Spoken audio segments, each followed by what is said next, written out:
Hi YouTube, my last video did not work out so well concerning the honey glazed ham. So today we're going to try it again. This is a down and dirty way. I'm going to use one pan. This is a roaster pan. Normally reserved for roast or turkey, but oh well, it serves a purpose. So into this roasting pan, I'm using, it doesn't matter what type you use. I'm using brown sugar. Doesn't matter what brand. This is a 2-pound bag. You'll need a whole bag. I think this used to be 3 pounds. I'm not sure. And this is just part of another bag. Brown sugar will dry out and get hard. You always have to seal it down real good. So this is left over from yesterday's cooking, and it will work just fine. One thing I love about brown sugar is, and that's why I use it instead of white sugar whenever I can, it tends to move.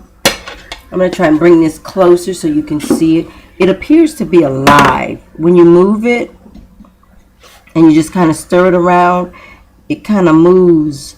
I don't know if you can see that, but it kind of moves. With the granulated sugar, it doesn't. It just sits there. It doesn't move or tumble or anything. So the down and dirty method with one pan. Place the sugar in the container. I use a touch of cinnamon, just a sprinkle, not much cinnamon. The overwhelming taste will be cloves. You can add a little nutmeg and allspice if you like to. Sometimes I do it, just a little dash. This is a ground mustard. I can't read that too well, but that's ground mustard that I'm going to put in there, and that is really about a teaspoon.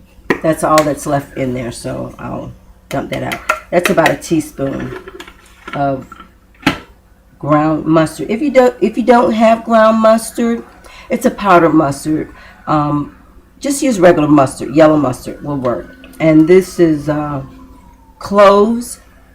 You want to add enough clove to give it a kick, a nice taste, but not so much where it burns when you're tasting it. All in all, this will probably be about a teaspoon that I'm going to add. I'm taking this little lid off because I really need to put it in there, and I don't want to sit and keep shaking it. I just generally smell it. I know by the smell there's enough cloves in it. Honey glazed ham has the cloves in it. If you want it really light, use maybe a half a teaspoon. I'm not sure. This is a 32-ounce container. I've already used part of it. It's almost half gone. I'm going to try and use maybe that much, which will be about 8 ounces. So before I add that, as you see, all of the stuff is kind of in here. I'm just going to kind of lightly mix it, stir it around. That way when I add the wet ingredients, it will already be distributed throughout the sugar.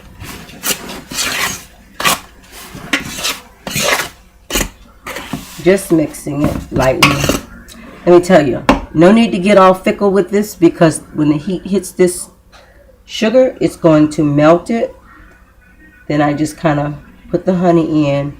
Really, it's honey to taste.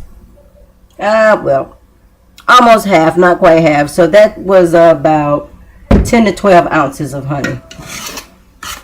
All it's going to do is make it taste good, which it looks like I may need all of that honey, because in mixing it, see how it looks? Lumpy, chunky is fine.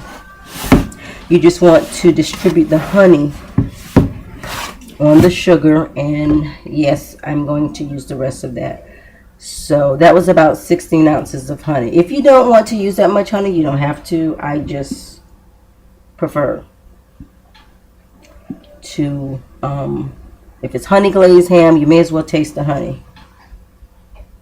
Not a light touch. That's one thing about making stuff yourself at home instead of buying it already made in the store is, one, the ingredients are slightly fresher, less preservatives, and also you can add more of something if you like.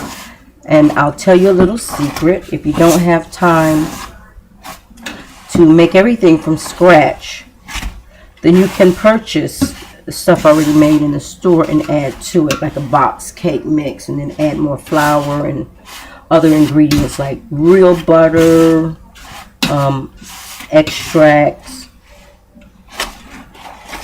Some stuff I don't buy, and I wouldn't use the glaze already made. I really don't know what they put in it. But now if you purchase a honey glazed ham and it's already glazed, then you can just make some more glaze and add it on. The reason why it's less preservatives is because once they mix certain things together, dairy products and other things, the lifespan of it goes down, and they have to put something in it to preserve it while it's sitting on the shelf.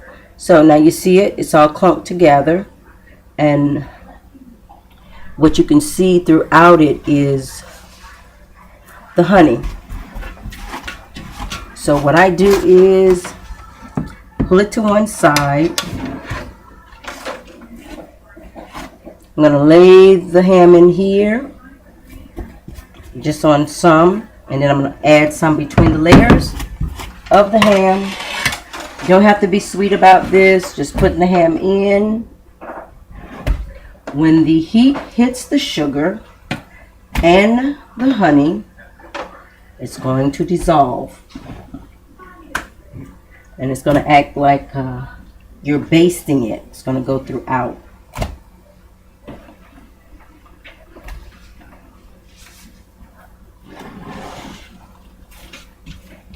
You can use a fork or something and chunk the stuff throughout it, or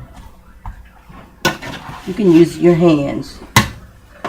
We're going to add the rest of this. These are the pretty slices. Now if you use a spiral cut ham, it makes it really easy for you. You don't have to do all that cutting. If you don't know how to cut it, you can let the butcher cut it, or you can just carve it however you can.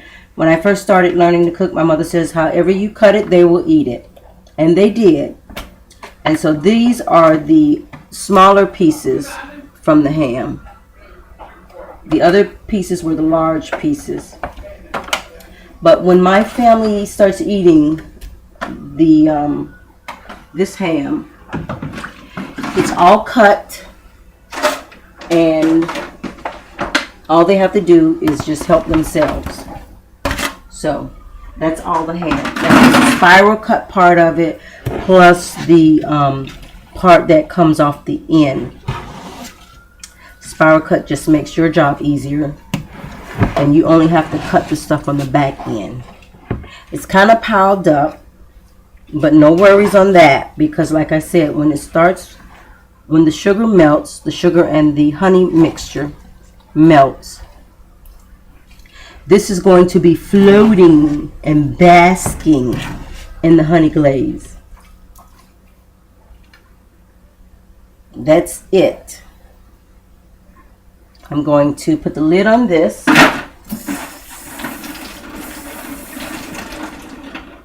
And I'm going to bake this in the oven. You want the lid on, it traps the heat, and that way you won't have to bake this longer than an hour. I'm going to put the lid on, put it on 350, bake it in the oven for 30 minutes, pull it out, look at it, make sure I ladle the liquid all over. By then it really should be swimming in a honey glazed bath. And then I'll let it simmer for maybe to 300 for the last half hour, and it will be done. So I'll come back later and let you see what that looks like. Until then, see you later. Thank you for joining in.